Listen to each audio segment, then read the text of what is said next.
আসসালামু আলাইকুম everyone, welcome to my channel.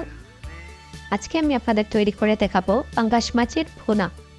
ঢাকায় এটাকে কি বলে জানি না, কিন্তু আমাদের সিলেটে এটাকে পাঙ্গাস মাছ বলে। এখানে আমি কিছু পাঙ্গাস মাছ নিয়ে নিচ্ছি। পাঙ্গাস মাছকে একটু হলুদ আর লবণ দিয়ে আমি মাখিয়ে নিব, কিছুক্ষণ মেখে রেখে দিব।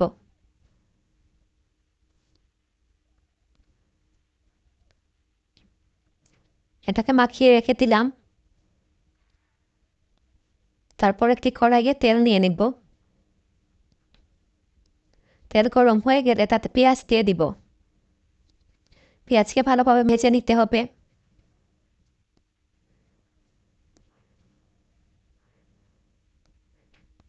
পেঁয়াজ ভাজা হয়ে গেলে আমাদেরকে একে একে এর মধ্যে মশলা দিয়ে দিতে হবে।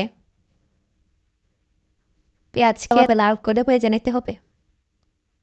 তারপর এতে আধা চামচ হলুদ, 2 চামচ মরিচ আপনারা স্বাদ অনুযায়ী দিয়ে দিবেন, আর আধা চামচ ধনিয়ার গুঁড়া লবণ দিয়ে দিব। তারপর একটু পানি নিয়ে দিয়ে দিতে হবে যাতে জ্বলে না যায়। তারপর আবার ভালোভাবে মাখিয়ে নিতে হবে। দেখতেই পাচ্ছেন কত সুন্দর কালার বের হয়েছে। তারপর একে একে মাছ দিয়ে দিতে হবে।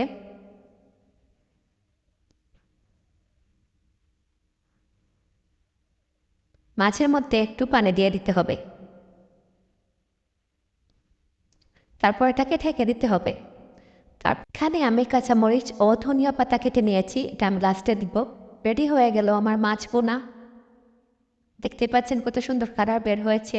এটা যেমন দেখতে সুন্দর, খেতেও কিন্তু তেমন মজা। আপনারা সবাই ট্রাই করতে পারেন। রেসিপির জন্য আমার চ্যানেলকে সাবস্ক্রাইব করে নেবেন। আল্লাহ হাফেজ।